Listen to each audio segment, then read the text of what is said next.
Priyanka Gandhi charisma పెరిగిందా? కేరళలో గెలుస్తుందని అందరూ అంచనా వేసినా ఆమె అంచనాలను మించిన మెజార్టీతో గెలిచి అందరినీ ఆశ్చర్యపరిచింది. ఇక లోక్సభలో ప్రియాంక వాయిస్ ఎలా ఉండబోతుంది? మోడీని అటాక్ చేస్తుందా? పార్లమెంట్లో రాహుల్కు సపోర్ట్గా నిలుస్తుందా? ప్రియాంక గాంధీ పార్లమెంట్లో ఎలా ఉండబోతుంది? ఆమె పార్లమెంట్లో అడుగు పెట్టడంతో పరిస్థితులు ఎలా ఉండబోతున్నాయన్నది ఇప్పుడు సర్వత్రా ఆసక్తిగా మారింది. ప్రియాంక గాంధీ భారత రాజకీయాల్లో పరిచయం అక్కర్లేని పేరు. నెహ్రూ మునిమనవరాలుగా ఇందిరాగాంధీ మనవరాలు, రాజీవ్ కుమార్తె, రాహుల్ చెల్లెలు, ఇలా ఎన్నో రకాల గుర్తింపు. అయినా సరే వైనాడ్ ఎంపీగా ఆమె గెలుపు ప్రత్యేకం. దాదాపు 4.1 లక్షల మెజార్టీతో విజయం సాధించి లోక్సభలో అడుగుపెట్టనున్నారు. ఈ నేలనాది, ఈ మట్టిపై తమ కుటుంబం రక్తం ఉందని, తాను తలవంచను, వెనక్కి తగ్గను అంటూ అనేకసార్లు కార్యకర్తల్లో ఉత్తేజాన్ని నింపే ప్రయత్నం చేశారు ప్రియాంక. ఆమె మాటలు పార్టీలో ఆత్మవిశ్వాసాన్ని ప్రతిబింబించడమే కాదు, నాన్నమ్మ ఇందిరా తెగువను గుర్తు తెచ్చాయి. రాహుల్ కంటే 2.5 ఏళ్ల చిన్న ప్రియాంక కొన్నాళ్ళు డెహ్రాడూన్లోనే వెహ్లాం గర్ల్స్ స్కూల్లో చదివారు. ఆపై భద్రతా కారణాలతో సౌత్ ఢిల్లీలోని డే స్కూల్కు మారాల్సి వచ్చింది. ఇందిరా హత్య అనంతరం కొంతకాలం హోమ్ స్కూలింగ్ చేశారు. ఢిల్లీ విశ్వవిద్యాలయం పరిధిలోని జీసస్ అండ్ మేరీ కాలేజ్ నుంచి సైకాలజీ డిగ్రీ చేశారు.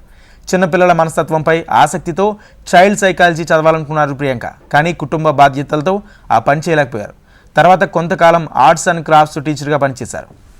ఆ సమయంలో నెలకి 1200 జీతం అందుకున్నారు.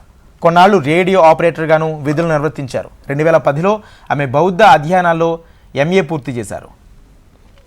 ఇష్టమైన పని ఎంత చిన్నదైనా సరే చేయడానికి వెనకాడరామే. స్టార్ క్యాంపెయినర్గా భావోద్వేగాలను నియంత్రించుకోగల గడం నానమ్మ అమ్మల నుంచే నేర్చుకున్నారు ప్రియాంక. తండ్రి మరణించినప్పుడే కాదు, రాజకీయంగా కఠినమైన సవాళ్లను ఎదుర్కొన్న సందర్భాల్లోనూ తాను స్థైర్యంగా ఉంటూ అమ్మ అన్నలకు అండగా నిలబడ్డారు. సోనియా అమేథీలో పోటీ చేసినప్పుడు తొలిసారి బహిరంగంగా కనిపించారు. అప్పటికి ప్రియాంక వయసు 27 ఏళ్ళు. నేత చీర, బాబ్డ్ హెయిర్తో అచ్చం ఇందిరాను గుర్తు తెచ్చారు. అప్పటి నుంచి కాంగ్రెస్ గణమంతా ఆమె తమ భవిష్యత్ నాయకురాలిగా భావించడం మొదలుపెట్టారు. తర్వాత రాయ్బరేలీ ఎన్నికల ప్రచారంలో అమేథీకి డంకా బేటియా ప్రియాంక అనే నినాదంతో కార్యకర్తలు హోరెత్తించారు. 2004-2009 లోక్సభ ఎన్నికల్లో సోనియా, రాహుల్ తరపు స్టార్ ప్రచారకర్తగా పనిచేశారు. ఆపై ఆ నియోజకవర్గ ప్రజలతో మమేకమైన తాను ఎప్పుడూ ప్రత్యక్ష రాజకీయాలకు రావాలనుకోలేదు. కానీ 2014 తర్వాత కాంగ్రెస్ పునర్జీవానికి కేంద్ర బిందువుగా మారారు. తర్వాత కర్ణాటక, తెలంగాణ వంటి రాష్ట్రాల్లో ఎన్నికల ప్రచారంలో కీలక పాత్ర పోషించి పార్టీ విజయాన్ని అందించారు. ప్రియాంక గాంధీ తాజా గెలుపుతో అందరి దృష్టిని ఆకర్షించారు. నానమ్మ సెంటిమెంట్, తలకట్టు, చీరకట్టే కాదు, పోలికలు, ఆహార్యం, హావభావాలు, ఇలా చాలా విషయాల్లో నానమ్మ ఇందిరాను పోలి ఉంటారు ప్రియాంక. వ్యక్తిత్వం, రాజకీయ వ్యూహాలు, ప్రసంగ నైపుణ్యాలు, రాజకీయ చతురతలను ఆ ఐరన్ లేడీనే గుర్తు చేస్తారు. అందుకేనేమో ఒకప్పటి తరం మహిళలు ప్రియాంకను ఇప్పటికీ ఇందిరమ్మగానే భావిస్తుంటారు. ప్రియాంక మంచి వక్త, హిందీలో అనర్గళంగా మాట్లాడతారు. అమితాబ్ బచ్చన్ తల్లి తేజీ బచ్చన్ ఇందిరాకు మంచి స్నేహితురాలు. తండ్రి హరివంశ్ రాయ్ బచ్చన్ ప్రసిద్ధ కవి. వారి దగ్గరే ప్రియాంక హిందీ నేర్చుకున్నారు. కవితలు చదవడం, పదబంధాలను సంధించడం అలవాటుగా మార్చుకున్నారు. ఆమె ప్రజల్లోకి చొచ్చుకు వెళ్ళేలా చేస్తుంది. అయితే ప్రేమగా మాట్లాడడమే కాదు, అవసరమైనప్పుడు కోపాన్ని ప్రదర్శిస్తారు. ఇందిరలానే ప్రియాంకకు ఆవిడతో అనుబంధం ఎక్కువే. ఆమెలానే చేనేత చీరలను ఇష్టపడతారు. నానమ్మ కట్టినవే ఎంతో ఇష్టంగా కడుతుంటారు. సగటు తల్లిగా తల్లి సోనియాలాగే ప్రియాంక వ్యక్తిత్వ జీవితంలో గోప్యత కోరుకుంటారు.